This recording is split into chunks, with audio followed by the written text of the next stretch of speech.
Alright guys, I just sketched out a graffiti piece. I'm gonna color in for ya. I have to, yeah.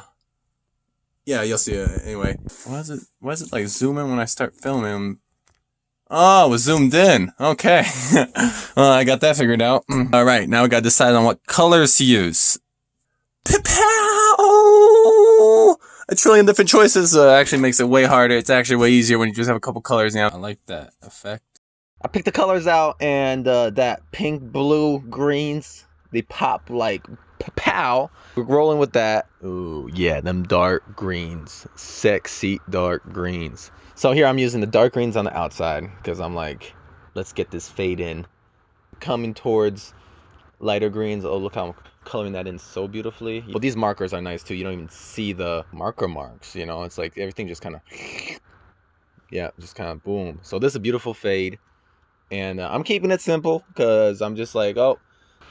And, ooh, that is a real light blue. Real light blue. Okay.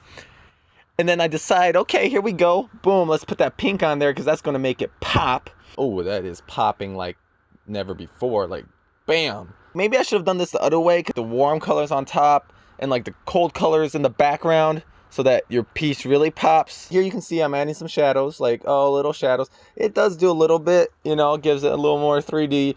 Can't really tell right now because I haven't done the black. We take the black markers.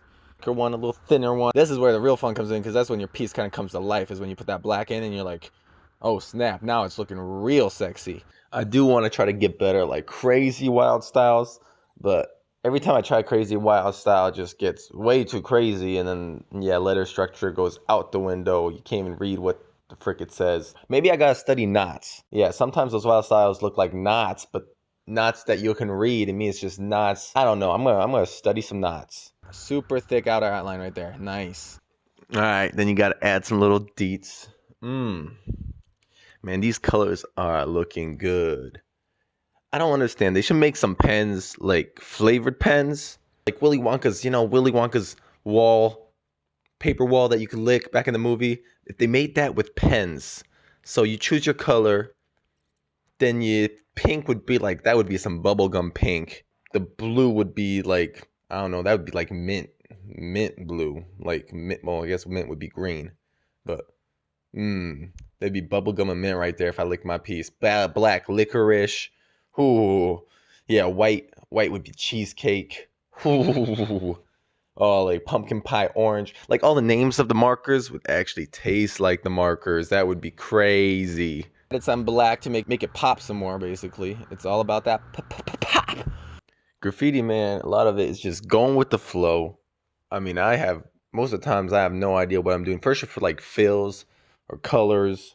Like, I usually just pick a couple colors and you try to roll with it and you see what it gives. Some pieces turn out super dope and some a little less dope. You can understand what colors flow together. Of course, that's awesome. But sometimes you'd surprise yourself. You take some weird ass colors and make some crazy color combos. Like Bob Ross says, man, there's no such thing as mistakes. Thin marker right here. And I'm just starting to do a little crosshatching. I added a couple little like pink bubbles. You know, a little more cross. Just make it a little more interesting. Trying to get that shading. Satisfied with your 3D.